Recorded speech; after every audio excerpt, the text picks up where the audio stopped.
আজকে আমি একটি গল্প বলবো। তার নাম হলো সত্যি সোনা। অনেকদিন আগের কথা, একটা বুড়ো চাষির কঠিন অসুখ হয়েছে। তার আর বাঁচার আশাই নেই। তখন শেষ কালে সে তার ছেলেকে ডাকলো, আর ছেলে আসলো যখন, তখন ছেলেকে তার পাশে দাঁড়াতে বললো। ছেলে ওই করলো, পাশে দাঁড়ালো। তখন বুড়ো চাষি বলল যে আমার এখন দিন ফুরিয়ে এসেছে। এই যে দেখছো, আমাদের সামনে একটা মাঠ আছে, ওই মাঠে অনেক সোনা পোতা আছে। তো তুমি ওখান থেকে খুঁড়ে নিয়ে বার করে নিয়ে। তো এই বলে সে বুড়ো চাষিটা চিরদিনের মতো মারা যায়। তখন সেই তার ছেলের লোভে চোখটা অনেক চকচক করে, যে বাবা নিশ্চয়ই অনেক সোনা আর পুঁতে রেখেছে মাঠে। এই ভেবে সে বউকে বলল যে এই আমি কি যাব মাঠে চাষ করতে। তার বউ ছিল খুবই বুদ্ধিমতী। তার বউ বলল যে তুমি যদি চাষই না করো তাহলে সোনা পাবে কি করে। তখন ছেলেটি বলল যে আর বাবা তো বলেছে যে মাঠে সোনা পুঁতে আছে, কিন্তু কোথায় পুঁতে আছে তা তো বলে গেল না, দক্ষিণ দিকে না পূর্ব দিকে, আমি তো কিছুই বুঝতে পারছি না। তখন বউ বলল যে তুমি পুরো জমিটাই ঘুরে দেখো, যদি পাও। তখন এই শুনে ছেলে বলল যে ইস, এরকম করে আমি যদি করি তাহলে তো হবে না ভালো করে, যদি না পাই তার চেয়ে টেনে ঘুম দেওয়াই ভালো। তখন তার বউ বলল যে তুমি যদি পেয়ে যাও তা সোনার তালটা, তাহলে তোমাদের কপাল ফিরে আসবে না। এইরকম এই কথাটা ভেবে ছেলে এটা গড়িমসি করলো। তারপর আবার বউকে বললো যে মাঠে কাজ তো আমি কোনোদিনও করিনি। তখন বউ বললো যে কেন, কি হলো, তুমি 5 বিঘে জমিটা আগে খুঁড়ে তো দেখো। তখন ছেলে এই শুনে অনেক গজ গজ করে। তারপর মাঠে দুটো মজুর লাগায় আর নিজে কাজ করতে থাকে। একটু কাজ করার 10 মিনিট কাজ করার পর সে ঘরে শুয়ে যায়। তখন বউ এসে বলে যে তুমি যে এখানে এরকম করে ঘুমিয়ে গেলে তা কি হবে, ওরা যদি সোনার তালটা পেয়ে যায় তবে তো ওরা সরিয়ে ফেলতে পারে না।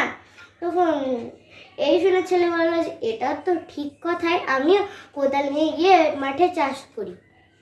ছেলে চাষ করলো আর আর তাদের উপরে নজরও রাখলো। কিন্তু সে যে জানে যে ওর নজর রাখলে কি সুবিধা হয়। তো ও পুরো সকাল থেকে সন্ধ্যে পর্যন্ত পুরো 5 বিঘে জমি করে, তারপর সোনা না পেয়ে রেগে মেগে বউয়ের কাছে চলে আসে আর বউকে বলে যে বাবা নিশ্চয়ই মিথ্যা কথা বলেছে, আমাকে খাটিয়েছে।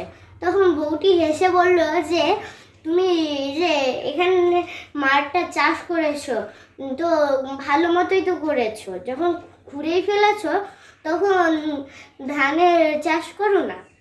তারপর এই শুনে ছেলেটি ভাবলো যে যখন মাঠটা খুঁড়েই ফেলা হয়েছে তখন ফেলে না করে চাষ করাই ভালো। তখন বউটি বললো যে ঠিক আছে, আমি তোমার জন্য সেরা ধানের বীজ নিয়ে আনছি দোকান থেকে, না বাজার থেকে। বাজারে একটা দোকান আছে, সব গাছে বীজ থাকে ওখান থেকে আমি একটা সেরা ধানের বীজ কিনে আনছি অনেকগুলো। তো তখন বউটি গেল আর সেরা ধানের অনেকগুলো বীজ নিয়ে আসলো। তখন বীজগুলো ছেলেটি পুঁতে দিয়ে ওখানে চাষ করলো সকাল থেকে সন্ধ্যে পর্যন্ত।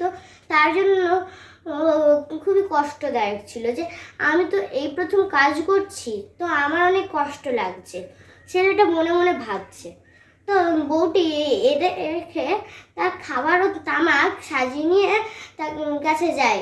নিজে অলস স্বামীকে এইভাবে দেখছে, তাই তার অনেক গর্বে বুক ভরে যাচ্ছে। তখন সে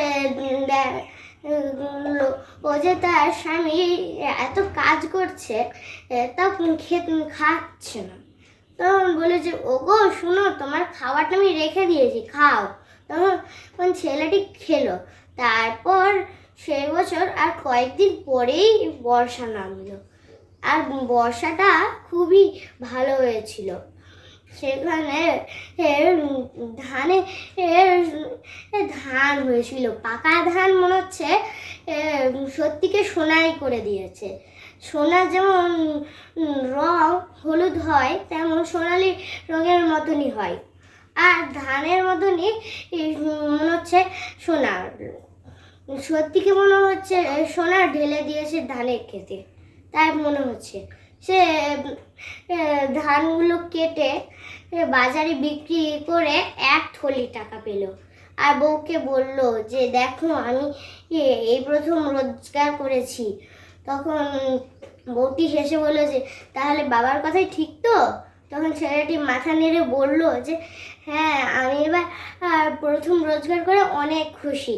এবার আমি বুঝতে পারলাম যে পরিশ্রম করলে কি উপকারটা পাই আমরা।